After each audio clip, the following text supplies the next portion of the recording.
Welcome to FuelCast, your go-to space for inspiring, engaging, and uplifting conversations, connecting those who want to make a difference in the lives of our children and communities. Together, we are fueling Georgia's future, one conversation at a time. It's now time for FuelCast Georgia. Welcome back to FuelCast. We are so excited to be sitting down with two really dynamic guests today. We are joined by Georgia's State School Superintendent, Mr. Richard Woods, and Georgia's Deputy Superintendent of School Nutrition, Dr. Linette Dodson. Superintendent Woods, Dr. Dodson, welcome to FuelCast. Yeah, thank you. Thank you. So we want to go ahead and just jump into this conversation. Superintendent Woods, could you share what your Student Bill of Rights is for people who may not be aware, and really what was your thought and purpose behind its creation? Well, I think with the Student Bill of Rights, being a history teacher, trying to make a connection, especially if we celebrate our 250th anniversary of our nation. One of the things I look at when I say Student Bill of Rights, really I'm talking about unalienable rights. You think about the Declaration of Independence, where Jefferson talks about we're, endowed, by our Creator with certain rights, life, liberty, pursuit of happiness. And when you're talking about, certain unalienable rights, again, you're talking about this is what you deserve just for being a person. And I think the background here for us is that, what are the rights that our kids need? Once they step into a school, they should have certain rights that they can't be taken away. That they are given to them each and every day because they are a student within our schools.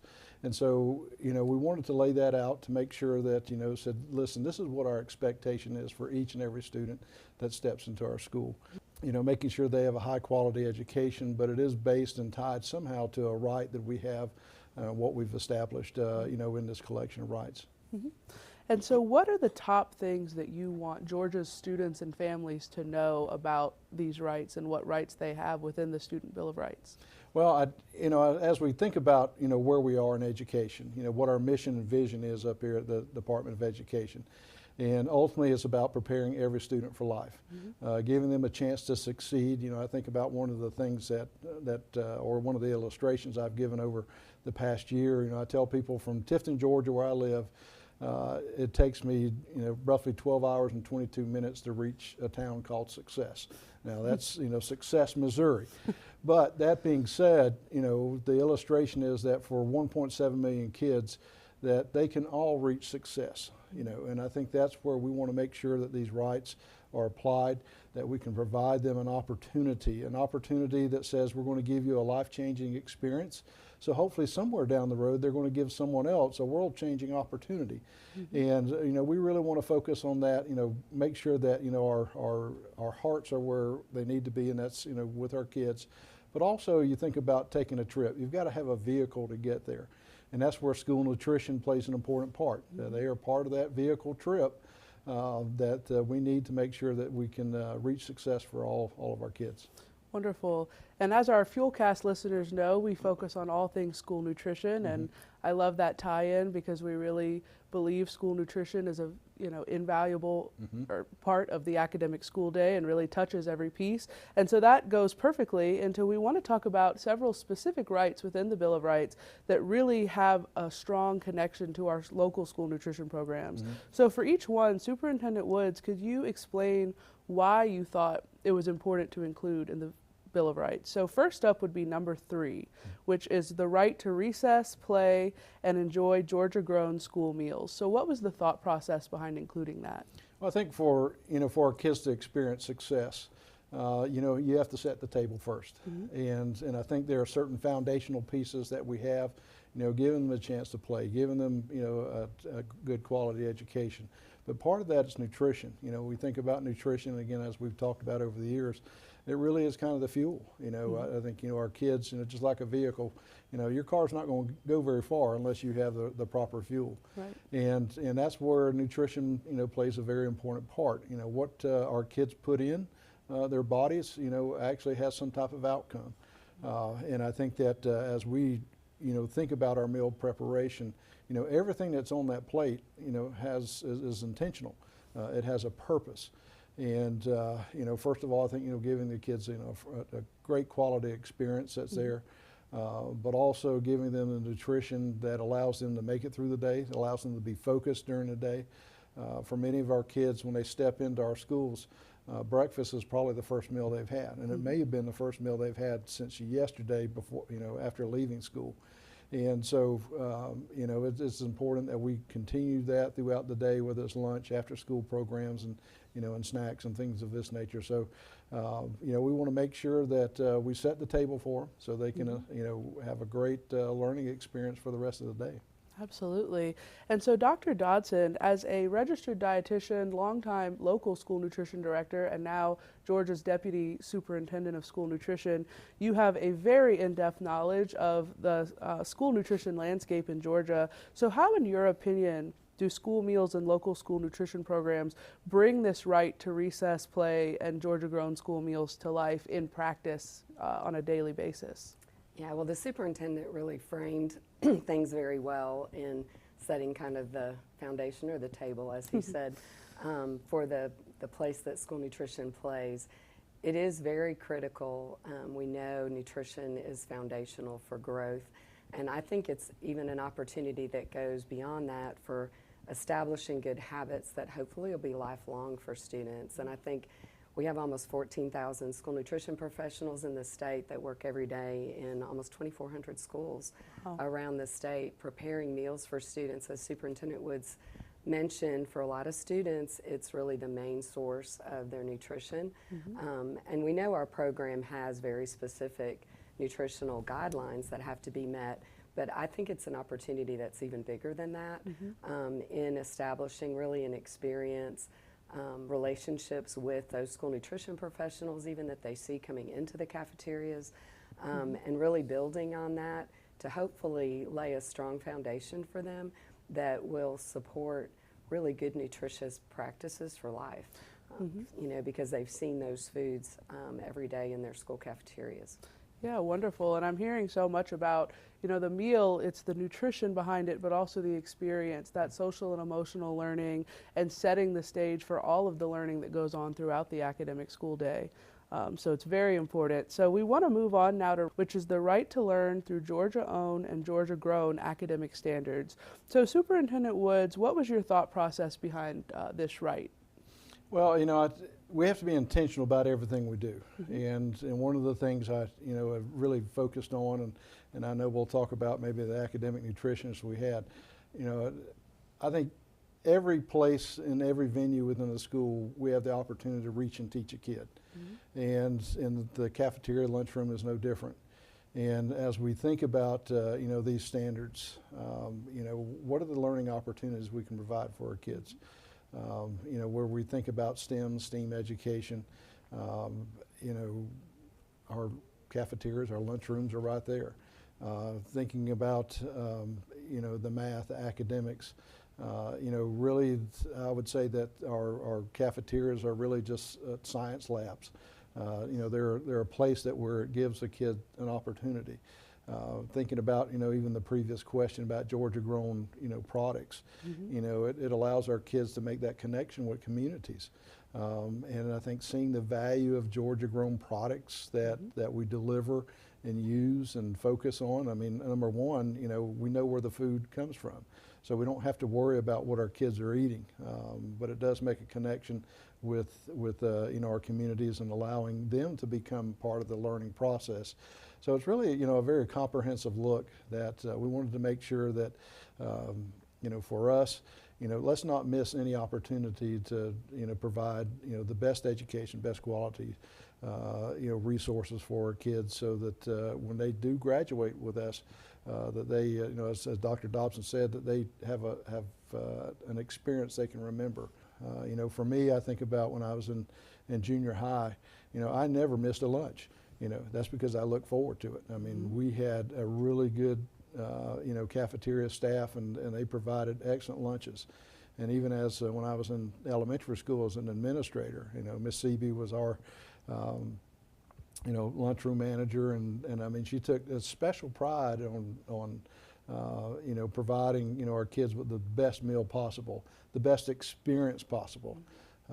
And so, we wanted to, put that into a good package, which definitely was with our standards, thinking about, our school nutritionists, our culinary arts, individuals. I mean, these are individuals that really promote that learning, going, above and beyond, but saying, how do we, make that connection with kids? Because that's really, as Dr. Dobson mentioned, that relationship part is extremely important. You can have great standards, you can have, everything that's perfect, but unless you have somebody that can really deliver those standards, that can communicate and make connections, it comes out empty. I mean, it's almost like a bland, bowl of oatmeal. But then when you start making that connections, it becomes alive. You begin to add things to it where it's like, man, that bowl of oatmeal became really a fantastic meal. And hopefully what we want to see our kids is that they look forward to coming back each and every day. Wonderful. I love those stories that you told about your experiences as a student and as a teacher, because oftentimes the school nutrition professionals are some of the only people in the building that really see every student every day, and they have such a unique opportunity to build those relationships that really can have that lasting impact. And so Dr. Dodson, I know we have a very strong focus at the Georgia Department of Education School Nutrition Division on food-based learning and Georgia-grown education. So what impact do you feel that school nutrition programs and school meals have on those Georgia-owned and Georgia-grown academic standards? Well, as the superintendent mentioned, that connection with Georgia agriculture, of course, is really critical. We know agriculture is really the #1 industry in the state, so I think it's a unique opportunity for school nutrition to build on that and integrate that in their programs, then really bringing that into the classroom setting. So the food-based learning initiative that Superintendent mentioned with his vision with academic nutritionist, and what that all encompasses, I think, is a unique opportunity for school nutrition to really bring classroom lessons to life, if you will. We've seen that in so many cases. Teachers have told us how integrating things with even school gardens or culinary type activities has really helped give those students an experience that makes the learning more meaningful to them, where lessons that maybe were a little bland, like Superintendent was talking about the oatmeal, really have more of an impact because the students are able to touch and see kind of the impact of whatever it is related to food, whether it's items growing in the garden or whether it's the science behind like a culinary activity. And then we also have some additional opportunities with things like our student chef competition, and the opportunities for students to really get in the kitchen and create items that can be incorporated as part of school meals that, again, utilize Georgia-grown items and see those served on their school menus. Our most recent winners from Gwinnett saw that, and then they served the item throughout the whole Gwinnett system during National School Lunch Week, and are continuing to offer that. And hearing the story about the impact that that gave to those students, the leadership that it developed within them, the confidence that it built, and even if they don't pursue like a culinary focused career, they have the opportunity to take those skills that'll translate in so many unique ways for them in the future. And I think that was probably one of the best examples that I've seen of something as simple as a student chef competition really bringing education full circle for those students to really develop even some soft skills as well as regular academic skills to serve them for the future. So that, I think is again an opportunity. And then there's really another opportunity with the career pipeline. As we expose students to the cafeteria and to the opportunities that truly our school nutrition professionals model every day, it is a unique opportunity in these communities. There's several people that have kind of come up through the ranks, if you will, from being a school nutrition assistant to becoming a manager to ultimately even the director that leads the program. And those are incredible success stories, I think, for people to be able to find a career path locally that has such a critical impact on the students in that school district, I think is also a unique opportunity in school nutrition. Absolutely. There's so many connections there. And really, I know at the beginning, Superintendent Woods mentioned that one of the main goals of this Student Bill of Rights is our focus on preparing all students for life. And so that student chef story, I think, is the perfect illustration of how they may think that they're just cooking and that it's a fun class, but they're really developing these skills that they can carry with them. And if there are any educators who are listening to this conversation who want to check out some of those food-based learning lessons, they can certainly find those on our website and also in Godot Community and Inspire. So we definitely encourage them to check that out.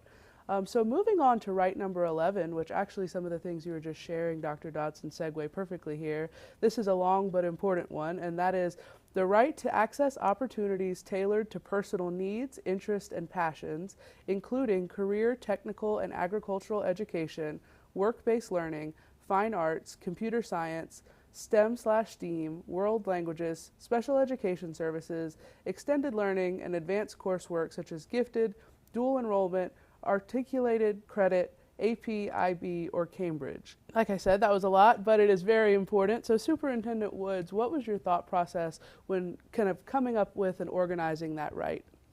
Well, for us, and especially school nutrition, again, we go back to their kids. Again, we're trying to prepare them, for life. And I think for me, thinking about school nutrition, it checks all the boxes. You think about fine arts. Presentation is so much. Again, you think about going to, a restaurant. What you don't see is the work, the prep that goes in behind the creation, of the experience itself. Because we want it to make it memorable. When you finish your meal, you think about, would I come back? Would this be a place that I would recommend? And part of that, is allowing individuals to express themselves. For our cooks, for our folks that are on the lunch line, what does that presentation look like? It gives them a chance to become creative. Everything has a purpose. You think about that if you go to a film or whatever, everything's intentional. That product that is there, that way that food looks like, everything is there. When you think about commercials, when they advertise, especially in the food, everything is very intentional, trying to make a connection.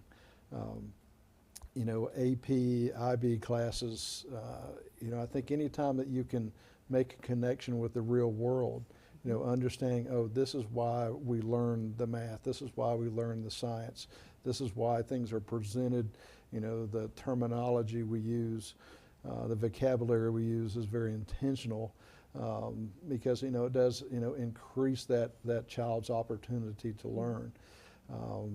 And once again, we don't want to miss any chance we have to make that connection. For some kids, that's their one thing that they can do.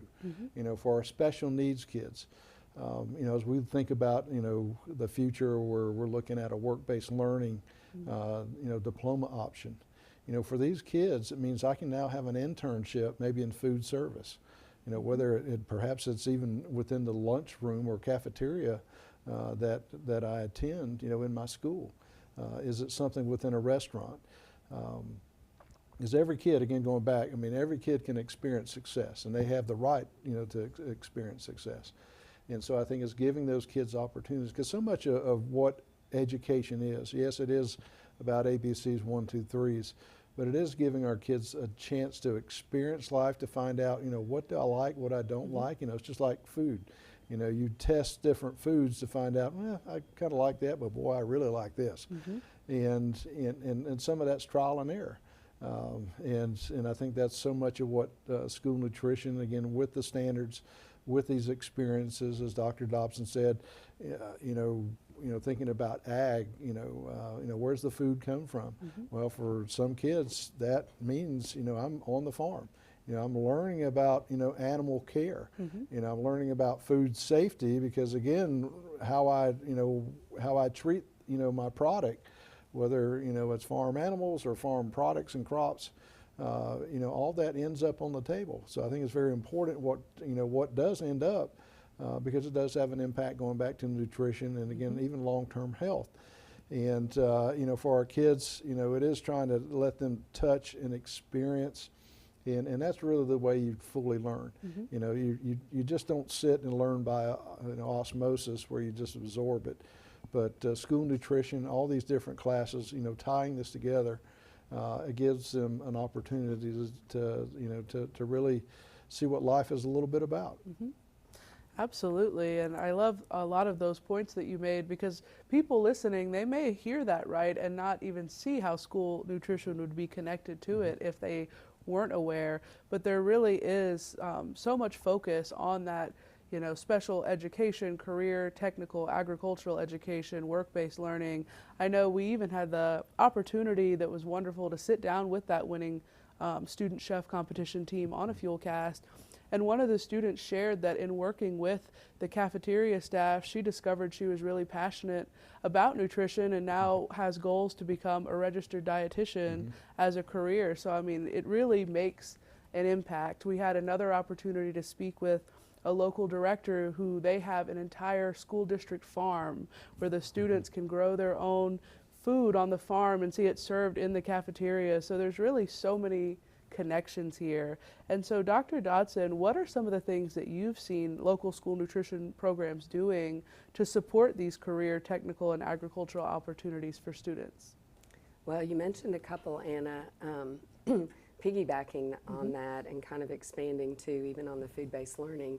This last year we've launched a series of videos, Harvest of the Month videos, that are really going to have the opportunity for teachers to take and build additional lessons off of. But I think the thing that's unique about them is they do highlight different farms and ways that products are grown in Georgia. So it kind of lays that nice foundation to expose students really to one opportunity as a potential agriculture-related career. We know ag education is also a big area for Georgia. So we've seen a lot of expansion on that, schools utilizing school gardens to expand that type of education, and then even some culinary focused clubs and things that are being done, again, to give students that experience of handling those products. We know that students a lot of times aren't exposed to a variety of foods many times at home. It's limited, especially depending just on what their family resources are, and even time commitments are challenging for families. So having that opportunity to learn a little bit about how to prepare food and how that correlates to the food that we prepare in the cafeteria, I think is a unique opportunity for school nutrition also to impact students and help them see what's really available to them in their school cafeteria as well as just in general for their general nutrition. So incorporating that as far as any type of lesson, as Superintendent Woods mentioned, I mean, nutrition can connect to math, science, even language arts. We've seen opportunities for students to do creative writing or even write processes. Recipes are a process. So I've seen students in a classroom build a recipe, if you will, and write out the steps and use that as an opportunity, again, to take something very tangible with touching and handling food and eating food. We all enjoy eating food, and making that real but relevant to those academic standards. So there's some really creative things that are going on in Georgia. You mentioned the farm. I know there's even beef processing that's happening in one county, and then some of that beef is being served as part of school meals. Again, we see just all different variations. Our teachers are very creative and take kind of that initiative and they run with it in very fun and unique ways, I think, that make education relevant for students in Georgia. So exciting to see, and I mean, it shows the collaboration that really goes on within Georgia's schools of the teachers, the school nutrition professionals, the career technical education teachers, you know, all of these different people coming together to focus on these lessons and really showing, like you mentioned, that hands-on education. You may have a group of first graders who may be reluctant to try collard greens, but if they grow them in their school garden, they get to help wash them and prepare them, then suddenly they're telling all their friends, well, you got to try those because those are my collard greens, and it really gives them that true practical application of what they've been learning. So we want to touch briefly on two more rights. I think the fact that we can tie school nutrition to so many of these rights really shows how critical of a part it is to the academic school day. But Dr. Dodson, can you briefly share how these relate back to school nutrition? So the first would be right number 4, the right to be supported by well-trained staff. Sure. So, in school nutrition, there's a lot of things that are critical to be considered. And so, that's why we're purposeful in calling them school nutrition professionals. There's a lot of training that happens at all levels, from the frontline staff that really are so critical to preparing and serving the meals every day, all the way up through the leadership. And so there's a lot of intentionality that goes with that, as well as just general training for how to effectively prepare food. And Superintendent Woods mentioned food safety. Of course, that's a very critical piece of this as well, making sure that the food that we serve to our students is safe.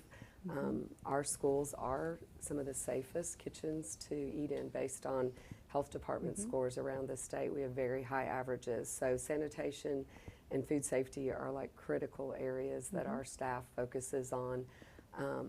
So just integrating all of that, and then the culinary piece of it, making sure that we're being creative and offering a variety of foods that are well prepared, as the superintendent mentioned, and well presented to our students is a critical part of this. We have 3 culinary specialists on our team that are really actively involved in developing recipes. We have over 300 recipes on our website that are proven for school nutrition applications.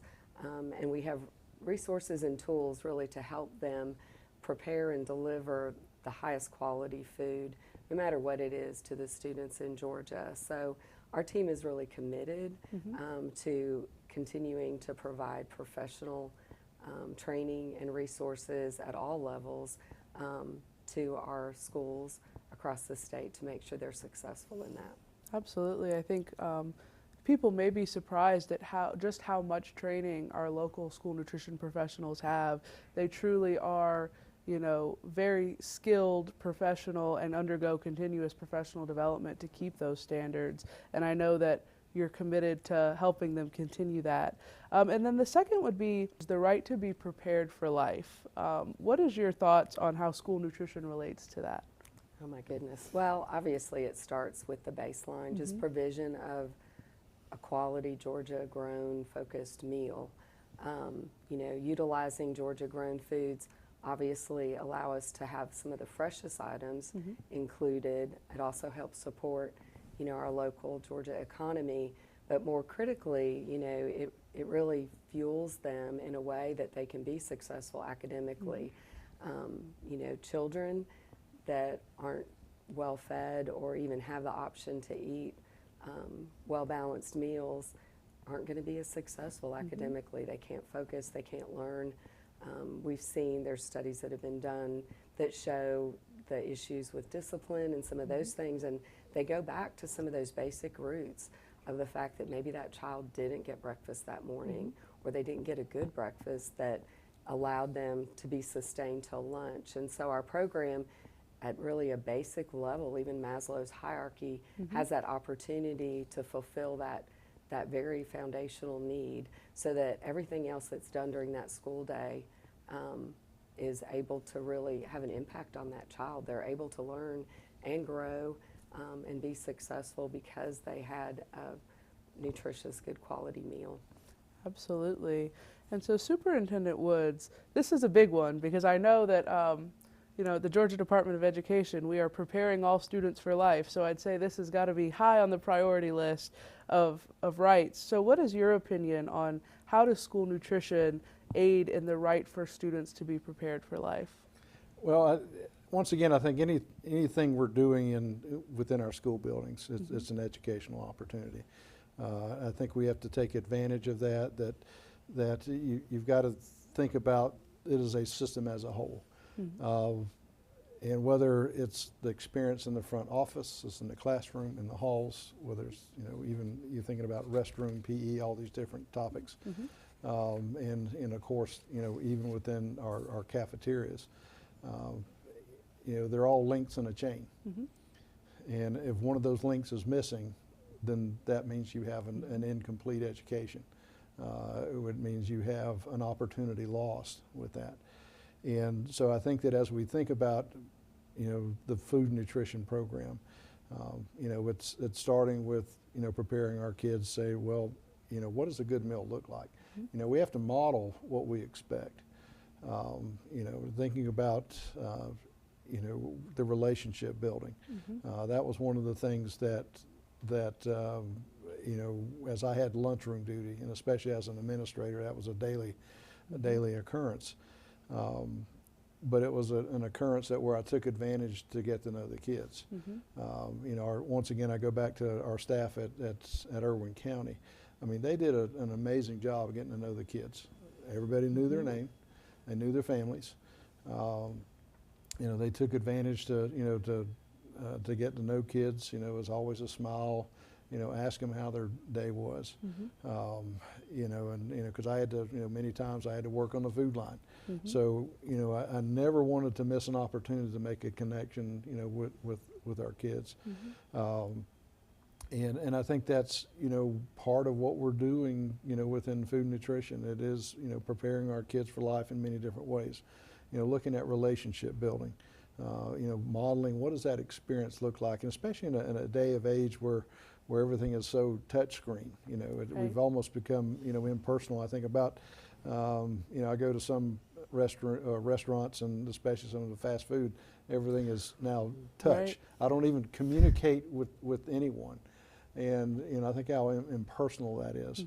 And especially in a day and age where, where our kids are exposed to so much, screen time, this gives them a chance, to sit down and talk. And I think that's, we talked about mental health, and I think for lunch, I mean, you think about the socialization that takes place that goes on. It gives a chance kids just to talk, just to be kids, to catch up with what's going on. And that, that goes a long way with that. But, that's part of, the experience. We talk about, preparing kids for life, and we want to make sure that they do have a positive experience. When they go in and sit and enter that room, sit down at the lunch table or in the line, everything has to be intentional. It has to be purposeful, to make that experience complete. And to be honest, that requires a lot of work. I mean, you get what you get by what you put into it. And hopefully that's where, looking at our, cafeteria managers and our school nutritionists, it's seeing an opportunity to really enhance, the experience for each and every kid, each and every day. Absolutely, and you touched on so many great points. I mean, really, the social and emotional learning that takes place in cafeterias is incredible. Teaching students, even sometimes that's one of the first opportunities they've ever had to even make their own choices of what they want to have for lunch, how to say please and thank you, or I don't really care for that, or deciding who they want to sit next to, and all of those things. They really are learning so many skills. And also talking about how the school nutrition professionals really give an opportunity to let those students know that somebody in the building cares about them. I know when we look at attendance, that is one of positive correlations of attendance, is students knowing that they are cared for in schools. I even, as I'm a proud product of Georgia's public schools, and I had went back to my former elementary school a few years ago for a community event as an adult, and somebody was taking tickets for something, and I got up to the person taking tickets, and she looked at me for a second, and she said, "Anna, I remember you," and she was a cashier in the lunchroom, and I really was so impressed and really thought it was kind of crazy that after all of those years that she would remember not only me but remember me by name, and that is the level of care that makes students want to come to school every day. And so you were just talking about, you introduced the nation's first academic nutritionist, which is a role designed to really integrate food and nutrition education into student learning across all subjects. Why was creating this position so critical to you? And have you seen anybody else kind of follow suit in that pursuit? Well, I think that we all in education, you begin to think, you think about what's the what if? What if we did this? What if we did something different? It's very easy just to be on the compliance side and just say, well, we're just going to serve food, do things, without any imagination, without any purpose. But as I've shared, earlier, we think about the cafeteria, the lunch experience, how much science, how much math, how much history is involved in that. And again, as Dr. Dobson said, really language arts, the process. I mean, for a kid, if you had to sit down and write a recipe, I mean, you're sharing with an individual, so these are steps that have to be followed. I think that it's almost like I put the pan in and I cook it for 350 degrees for 20 minutes and then add the ingredients. I mean, everything has a purpose, if you want it to turn out correct. And I think that having an individual such as Kelly Toon has really enhanced the opportunity to reach kids, because sometimes when you're in math class, if you're in these the academic classes, sometimes kids are asking, why do I have to learn this? What's the importance? And I think that with our academic nutritionist, it says, oh, this is why I learned this. This is why this is important, or why I can make connections. As I mentioned, it's like when you say a quarter of a cup. Well, a quarter of a cup means there has to be a whole, and so I think it's like that visual picture said, oh, that's what that teacher meant when she was talking about fractions, or it's thinking about this this transformation, or scientific change and things of this nature. It said, oh, well, that's where that actually came from. I didn't know that. That perhaps a food that we're eating, especially for us in America, we have a lot of connections with around the world. There's a purpose, or perhaps why do people eat things at certain times of the year, or why do they actually serve certain things, or why do perhaps individuals eat something or not eat something. And so for us, again, it is allowing just to enhance that opportunity. Once again, for all the gaps and the holes that we can fill in for our kids, it only enhances their educational experience. We don't know exactly what's going to happen when they leave us, but we want to make sure that whatever does, that we've given them the opportunity to succeed. I always tell people, when I hear people say, well, you just got lucky. And and ultimately, I'm not a big believer on just absolute luck. Luck to me means that you were prepared to take advantage of the situation that you were given, and that's what we want to make sure our kids, in a sense, we want to make sure they're the luckiest kids in the world, because whatever situation comes, on their plate, we want to make sure that they're prepared to take advantage of that opportunity each and every day. Absolutely, and I know through your leadership and vision, along with Dr. Dodson's leadership and vision, that's grown into a full team of a farm to school specialist, a wellness specialist, culinary specialist, really focusing on how we can tie school nutrition and give those students the best experience possible. And so I know one of the things that engagement team focuses on a lot is the partnership with Georgia Grown and the partnership between the Department of Education and the Department of Agriculture. So Dr. Dodson, what impact does the collaboration with the Department of Agriculture have on farm to school efforts, food-based learning, and ultimately the quality of school meals in Georgia? Well, I think, we've been very fortunate to have a strong partnership with the Department of Agriculture, and it allows us to have really direct communication, first of all, about foods that are being served in our school cafeterias.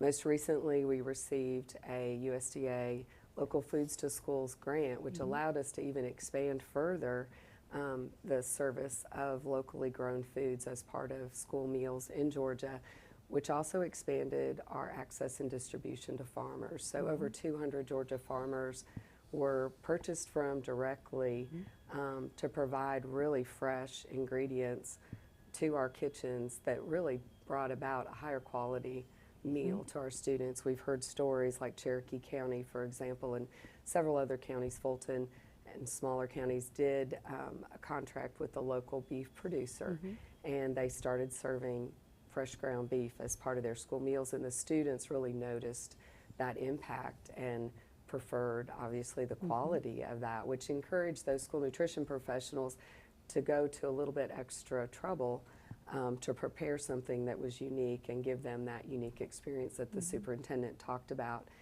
So it allows us really that opportunity to be on the same page and have the same focus, supporting that industry, because we are serving nearly 2 million meals between breakfast and lunch every day in our school cafeterias. So in the state of Georgia, over 1 million lunches are served to students in our cafeterias, and almost 600,000 to 700,000 breakfasts across the state.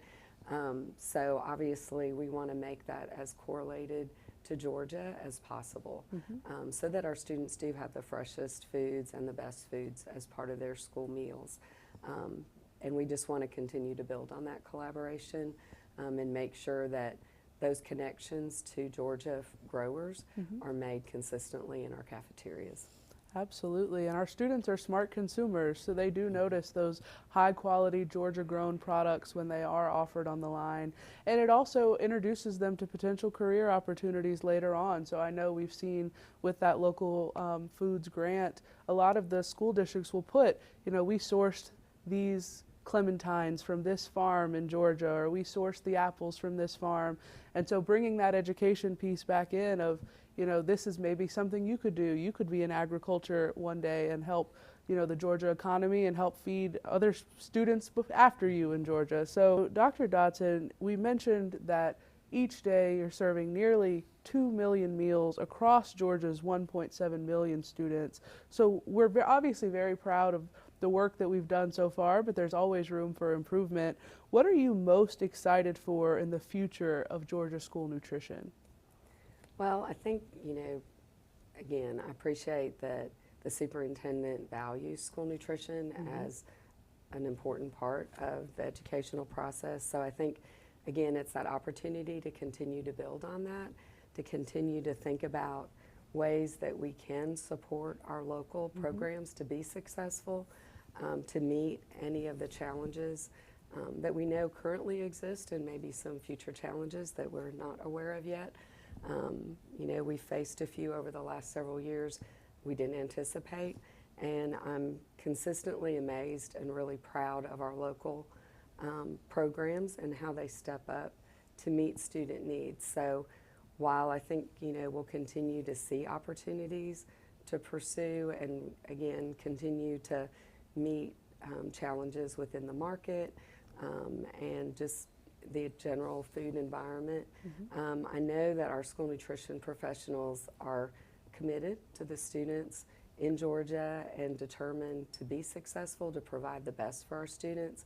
So we, and our team at the Department of Ed are committed to support them in all those ways possible, and just keep looking ahead for ways to develop resources and support that can make that possible and easy for them at the local level. Thank you. And so Superintendent Woods, as Georgia's state school superintendent, what do you want families and communities to know about your commitment to supporting quality school meals and the role that they play in preparing all students for life? Well, I think at the end of the day, it all, begins and ends with the students. That's our focus. We looked at and mentioned, preparing all students for life. So it is so important. That is the goal, the destination we have. But so much of the destination really revolves on the front end, the preparation.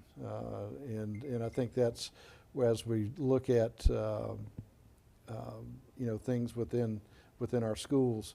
How do we empower our lunchroom staff, our cafeteria staff, to do more, to accomplish that mission? How do we prepare them, giving them experiences so they can be successful in life? Because I think as we look at, I want to make sure that we're adding value to our staff members. Letting them see that they're just as important as anyone that's in that school building. If we add value to our staff members, look after them. One of the things that I hope that we see in this legislative session is that individuals such as our cafeteria or maybe some of our non-certified staff is that we have a step raised for them. We have a pay scale for these individuals to show that we do appreciate what they're doing. And I think that hopefully it's not that we're local districts will say, well, I don't have to necessarily pay them if we have a state scale, but it's usually giving them a baseline to say, hey, this is what we want you to add on top of what you're already doing at the local level. And I think, again, trying to add value to them, see them as professionals, see them as a critical part in the education process. And I think that as we add value to our staff members, they're going to add value to our kids. Yes. We're going to see that success. We're going to empower them to reach those kids, to add value to their lives, to their education process, to add value to their communities as well. Because all of it ties together. All of it, is as I mentioned, it's chains, links in a chain. And if we're able to do this, if we're able to make sure all those links are connected, we're going to give our kids the best opportunity to experience success. Not only within the pre-K-12 system, but in beyond. Because who knows? I mean, at someday we know that those that we serve right now, our kids. Some of those kids are going to be working as staff members. Some of them are going to be nutritional directors. They're going to be teachers. They're going to be, administrators. Perhaps even one day state school superintendent of Georgia. And I think giving them an experience where it truly is an experience. And I think that for us, we need to view that this is, an experience, but we want it to be a positive, memorable experience, so it can be transformational for our kids, and that's where we want our learning experience to land. That it really has to be something that, is not just an experience that I kind of checked the box and that was okay, but it's something that I want to take with me. It's something that moved my heart, moved me as an individual. That at the end of the day, that each person that serves in that nutritional team is, I had a good day. Absolutely. And I had a good day because I made a difference. Absolutely. And so going off of that, Dr. Dodson, as the Deputy Superintendent of School Nutrition for the state of Georgia, is there anything that you want communities and families to know? And also, where can they learn more about school meals in their local area or potential school nutrition careers in their local area? Sure. Well, I think, again, just understanding the commitment that school nutrition professionals have to the students. And I've seen it time and time again. When I was a local director, I saw it consistently. That staff cared so much about those kids. And you mentioned the lady that knew your name, and we had a large elementary school with 1,700 kids, and I was amazed that the cashiers did know the student names and could remember kids even from year to year, like the experience that you had. But they also noticed a lot of times specific needs that students had, and again cared a lot about just the health and welfare of those students. And so I'm proud that they have that impact, and I think it's a unique opportunity that I hope we keep building on, not only just to provide that great meal, but also, again, to expand those relationships and experiences that add the value as part of that school meal experience. But as far as like learning more about opportunities, and you know, to be honest, like I've kind of fell into school nutrition and actually, you know, learned a lot more about it just taking the position with my children's school system, and found that it was just such a unique opportunity to shape children's well-being and welfare and health for the future. Being a registered dietitian, that always mattered to me.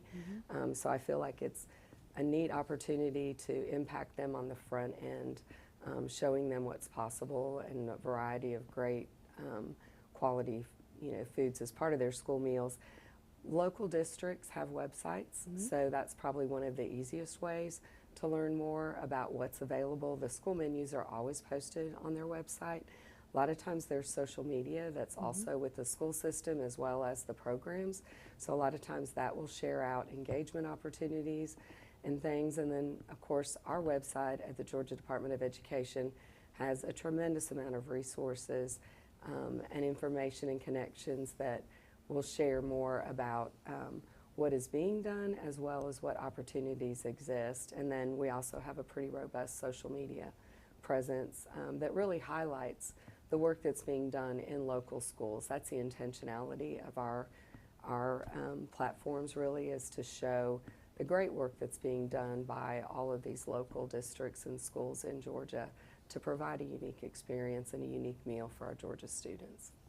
Thank you so much. I mean, this has really been, I think, such a great conversation. I really enjoyed the opportunity to get to hear both of your thoughts on school nutrition and how it relates to education in Georgia and the Student Bill of Rights. I think your commitment to Georgia schools, Georgia students, and Georgia school nutrition professionals is clear. And I really look forward to seeing how we can continue to strengthen that chain in preparing all students for life. So thank you both so much for joining us today. Yeah, sure, thank you. Thank you. Want to learn more about school meals in Georgia? Here are 4 easy ways to stay in the know. Learn what's on the menu in your student's school. Follow your local school nutrition team on their social media accounts. Go eat a meal with your student in their school cafeteria. And as always, connect with us, the Georgia Department of Education School Nutrition Division, to know what's going on statewide. You can connect with us via Facebook, Instagram, Twitter, or LinkedIn with the hashtag FuelingGA. You can also email us at fuelingga@godot.org. Until next time, the Georgia Department of Education School Nutrition Division is fueling Georgia's future with excellence, one quality school meal at a time. Thanks for joining us on FuelCast Georgia. Want more of Georgia School Nutrition? Connect with us on social media using hashtag FuelingGA and subscribe wherever you get your podcasts. We're here every month with new engaging guests and inspiring stories. Have questions or ideas for future topics? Email us at fuelingga@godot.org. Until next time, the Georgia Department of Education School Nutrition Division is fueling Georgia's future with excellence, one school meal at a time.